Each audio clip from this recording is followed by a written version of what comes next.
안녕하세요. 지식창고입니다. 2017년 4월 초 미중 정상회담이 개최되면서 흘러나온 한국은 사실상 중국의 일부였다 라는 시진핑 주석의 발언은 한국 사회를 격분하게 만들었습니다.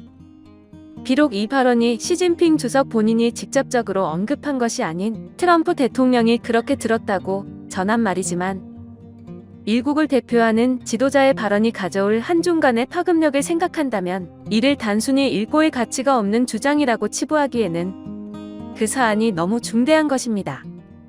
그러하기에 지금부터 이런 발언이 나오게 된 배경에 대해 살펴보도록 하겠습니다.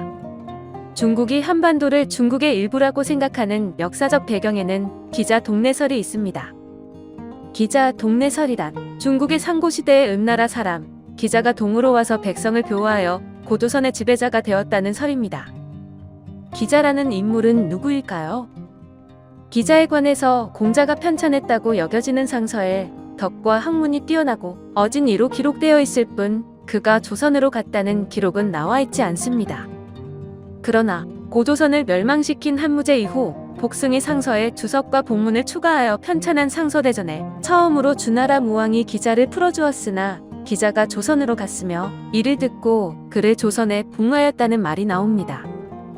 이런 상서대전의 기자 동네설을 근거로 이후 중국 고문원에는 기자 동네설을 윤색하고 각색하여 마치 중국이 한반도를 문명화시킨 장본인임을 내세우기 시작합니다. 그렇다면 기자 동네설에 대해 우리 역사는 어떻게 평가했을까요? 삼국시대 이후 고려와 조선은 기자 동네설을 고조선의 역사로 편입시켜 단군조선, 기자조선, 위만조선의 시기로 구분하여 인식합니다.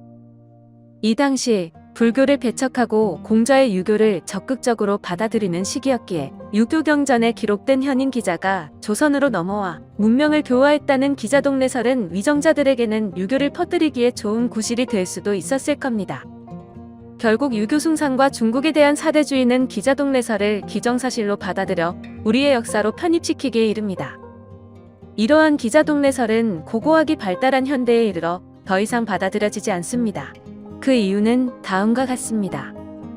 첫째, 고고학적으로 은나라 사람인 기자가 조선에서 문명을 전파하였다면 당연히 고조선의 영토에는 은나라의 문물이 발견되어야 하는데 그러한 흔적이 없다.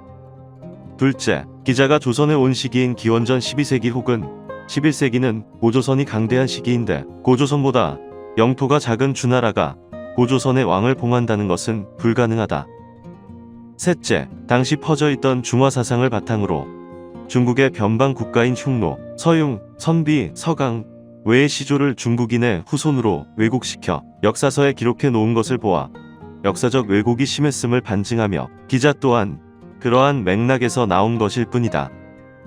이는 중국의 역사학계도 마찬가지였습니다. 하지만 1990년대에 들어서면서 중국의 역사학계는 1970년대에 발견된 다링어 유역의 청동기 유물을 내세워 적극적으로 기자조선을 인정하기 시작합니다. 그렇다면 왜 중국의 역사학계에서는 기자조선을 인정하기 시작했을까요? 바로 기자조선에 이은 위만조선, 또한 위만조선에서 갈라진 고구려, 고구려의 전통을 잇는 발해 등의 실질적인 한국사가 중국인들에 의해 시작되었음을 의미하기 때문입니다. 즉, 중국 사람인 기자가 한반도에 와서 고조선을 건국하였으니 그 고조선에 뿌리를 둔 나라들 또한 중국의 일부라고 주장하고 있는 것입니다. 이는 2002년에 시작된 동북공정을 통해 고구려의 역사를 자신들의 역사로 편입시킨 것으로 알 수 있습니다. 왜 중국은 과거의 역사에 집착하고 있을까요? 과거는 현재로 이어지며 미래에 영향을 미친다는 간단한 명제에서 중국은 동북공정과 함께 청나라의 역사를 재편찬하는 청사공정이라는 또 하나의 프로젝트를 가동하고 있습니다. 청나라는 중국 역사상 가장 큰 영토를 가지고 있었습니다. 청사공정이란 바로 이 영토에 대한 새로운 해석을 가미하는 작업을 의미합니다. 다시 말해 영토 분쟁을 위한 이론적 근거를 만드는 작업입니다. 어찌 보면 이것은 역사전쟁의 서막을 알리는 신호입니다. 이것을 단순한 비약이라 치부할 수 있을까요? 현재 남중국해에서는 영유권을 둘러싼 긴장이 고조되고 있습니다. 여기서 중국 측이 내세우는 주장은 기원전 한나라 시대부터 남중국해를 관리했다는 기록에 있습니다. 이러한 그들의 주장이 한반도에 적용되지 말라는 법은 없습니다. 이것을 단순히 기우라고 치부하기에는 중국 정부가 엄청난 국가 예산을 쏟아부으며 동북공정과 청사공정을 할 이유는 딱히 없어 보입니다. 앞서 언급된 내용이 현재 2000년대부터 중국 학생들이 배우고 있는 역사관이며 이러한 이유로 최근 한국 문화를 자신들의 역사라 주장하는 수많은 중국 네티즌들이 존재합니다.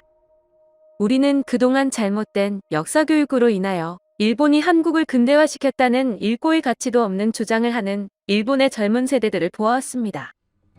이제는 눈을 돌려 중국을 바라봐야 합니다. 이 새로운 역사전쟁에서 승리하기 위해서는 우리 또한 올바른 역사관을 지니고 그들의 주장하는 바를 정확하게 이해하여 반론을 제기해야 합니다. 지금까지 지식창고였습니다. 끝까지 시청해주셔서 감사합니다.